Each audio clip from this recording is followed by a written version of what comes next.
Hi, my name is David Delker. I'm a wood turner. Well, actually, for this project, I should say that I'm a wood artist.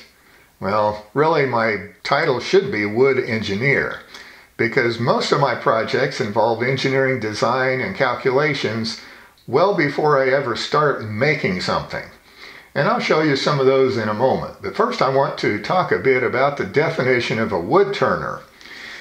Many people have the notion that a wood turner turns, well, a piece of wood into little brown bowls or plates or vessels. And they start with a tree that they found in the forest, they mount it on the lathe, they spin it round and round, and they carve away all the parts of that tree that don't resemble the finished product. Well, that's kind of silly, but nonetheless that description is pretty accurate. What I'm going to show you today are some pieces of artwork that don't look like they were turned on a lathe. And yet the lathe was a very integral part of how I made that piece. And that's where I get a lot of satisfaction, is showing people what I made and letting them figure out how I did it. These are some of my most recent creations, made with a technique called segmented ribbons. Each ribbon is made up of a group of tapered segments like these. These are called staves.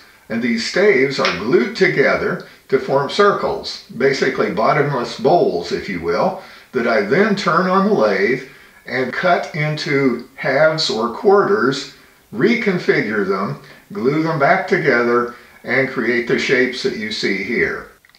Kansas Walnut Mobius was my first ribbon sculpture. It took 3 bowls, each made with 16 segments, to create this piece. Here you can see the bowls after I turned them on the lathe. Next, I cut them apart to form half bowls and quarter bowls. I reoriented the pieces and glued them together to form the final design.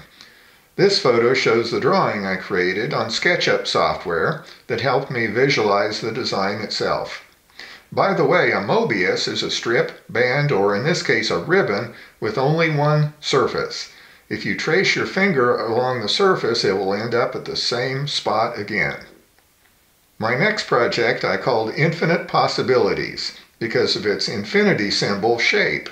It consists of 2 12-inch bottomless bowls made with yellow heartwood from Brazil and sapele wood from tropical Africa. The base is a solid chunk of ipe, a very dense hardwood native to Brazil. This piece I called Cosmic Chaos, due to the precarious nature of our world. I made it using rustic cherry, and I embellished the surface by carving and applying bronze reactive paint. I turned and carved the stand of poplar and ebonized it with black lacquer. And finally, here is my most recent work, and one of my favorites. I named it Ad Astra, which is Latin for to the stars. I chose that name because from certain angles the piece reminds me of a starship about to be launched into space. I made the ribbon from 3 12-inch bowls and mounted it on an ebonized ipe base. I've enjoyed sharing my artwork with you. If you would like to see more of my work, take a look at my website, www.thewoodengineer.com. Thank you for watching.